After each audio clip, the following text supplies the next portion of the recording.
Hello friends, today's our discussion topic it is the mucosa associated lymphoid tissue. In the previous lecture we are discussing about another two types of the secondary lymphoid organ, that is the spleen and lymph node. The mucosa associated lymphoid tissue, these are also the type of secondary lymphoid organ where there is the development of the immune response. Now, majorly like that of the lymph node or the spleen, this mucosa associated lymphoid tissue, it is not a single organ or a single tissue, but these are present throughout our body. It means majorly within our body at a different sites there is the presence of the mucous membranes. Within that submucosal membrane sites there is the presence of the lymphoid tissue, and all of these lymphoid tissue which are present, these are commonly called as mucosa associated lymphoid tissue. Now, these are found within the different sites, that is the gastrointestinal tract, nasopharynx, thyroid, breast, lung, salivary glands, eye, and skin. Means throughout our body there is the presence of these lymphoid tissues which are associated with the mucosal membranes. Now, these surfaces these are responsible for protecting our body from the different types of the variety of antigens or the foreign particles. Now, on the basis of the location of these mucosa-associated lymphoid tissue, there may be the categorization of these mucosa-associated lymphoid tissue into the different types. The first one, it is the nasal-associated lymphoid tissue called as NALT. Then the gut-associated lymphoid tissue, that is the GALT. Then bronchus-associated lymphoid tissue, BALT.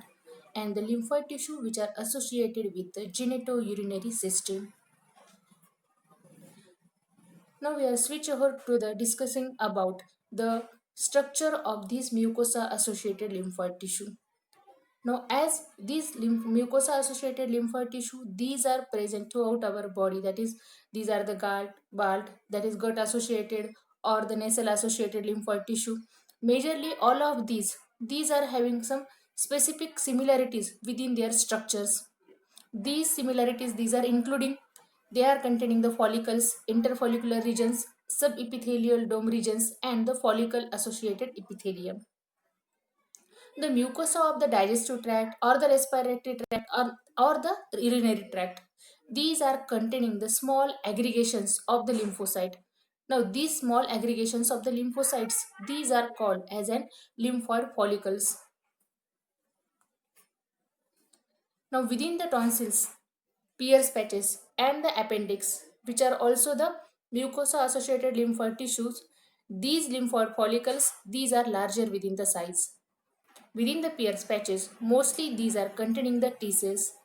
But along with the T cells, there is again presence of the B lymphocytic cells. That is, there is the presence of germinal center, and we know that these germinal centers, these are the major site for the production of the antibodies which are produced by the B lymphocytic cells after the activation. The epithelium of the mucosa, these are containing the special type of the cell, that is the specially structured flat epithelial cells which are called as the M cell, which are having the pocket like structure, or these are also called as an follicle associated epithelial cells.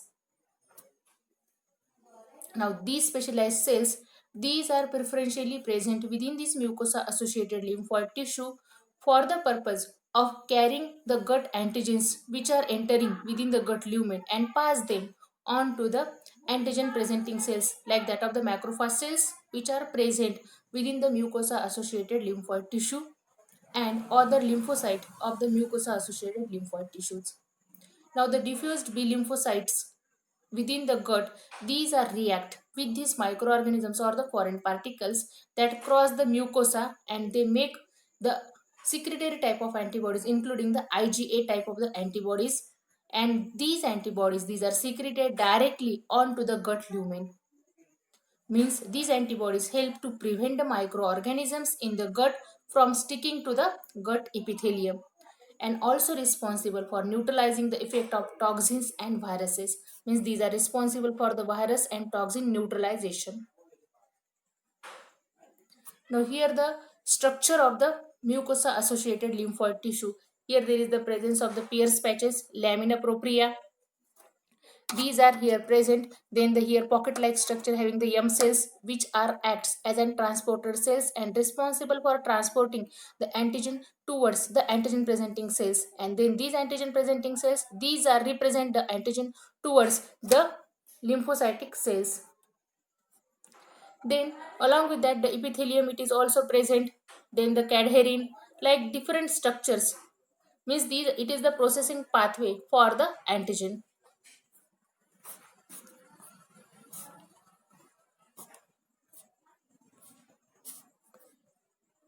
Here again the mucosal cell, again the structure of the mucosa associated lymphoid tissue. Here the mucosal cell it is present, here the M cell it is present. These M cells, these are carrying the bacterium or the foreign particles. Then these are transport them into the phagocytic cells, that is the macrophage cells, which are acts as an antigen presenting cells.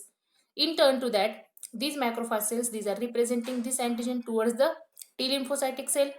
These T lymphocytic cells, these are get activated. These are responsible for secreting the cytokines.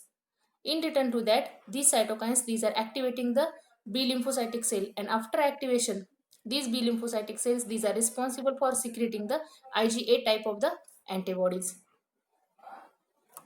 Then one by one we are discussing about the different types of this mucosa associated lymphoid tissue. The first of one, it is the nasal associated lymphoid tissue.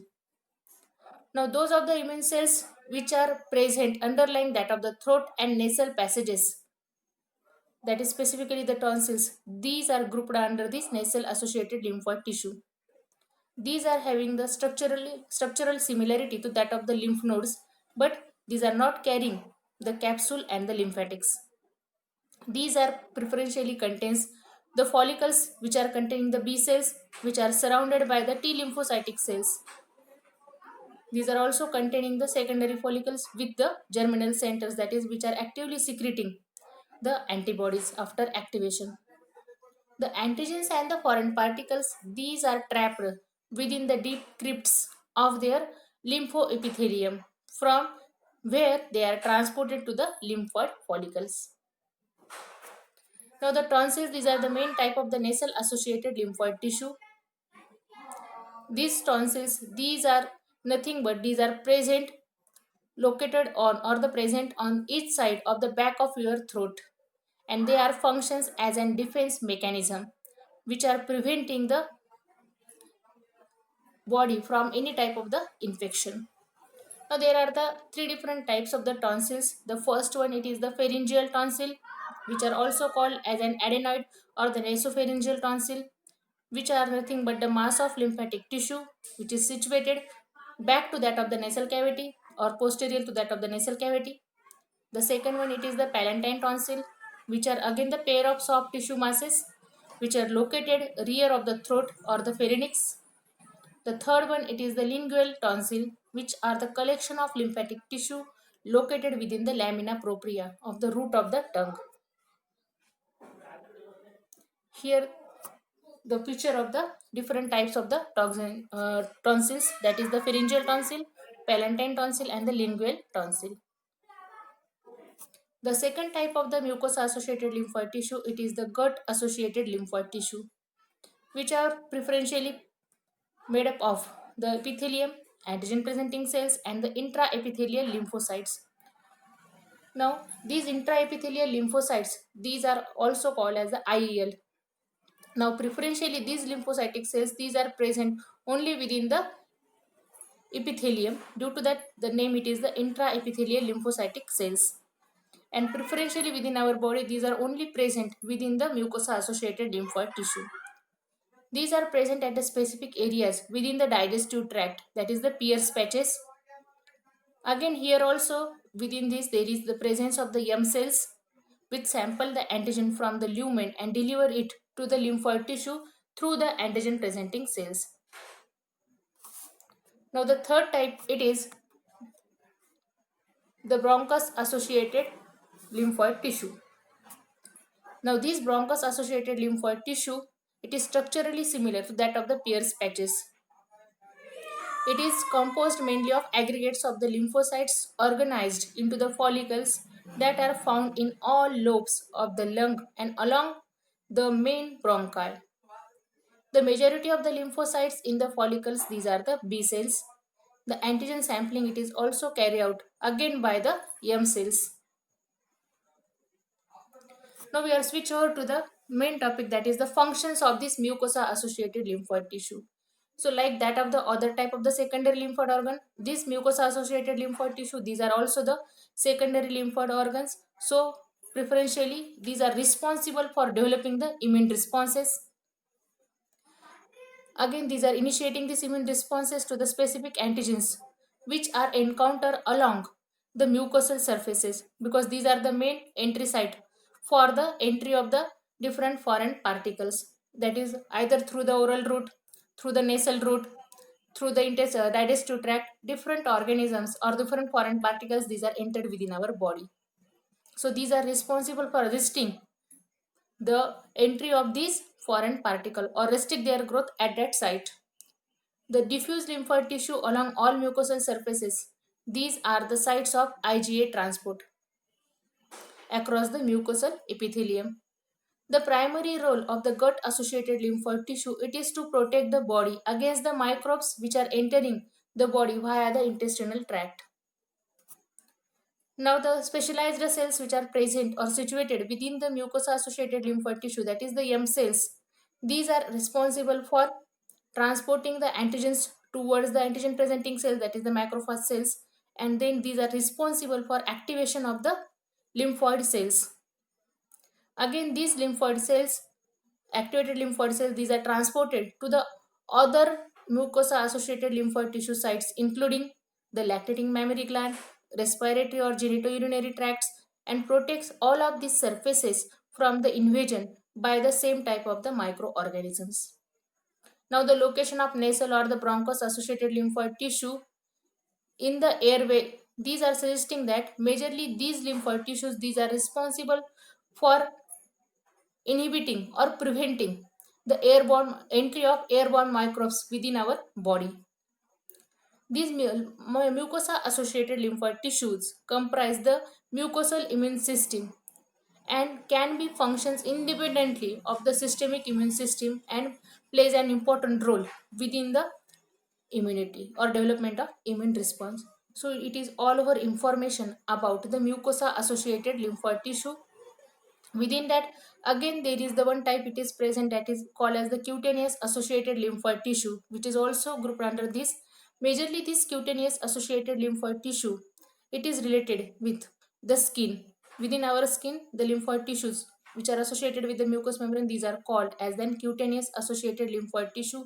Within that, the keratinocyte cells, these are present. So whole it is the information about the mucosa associated lymphoid tissue which are help us to protect our body from the different type of the infection. So if you like this video, please subscribe the channel and also share this video with your friends. Thank you.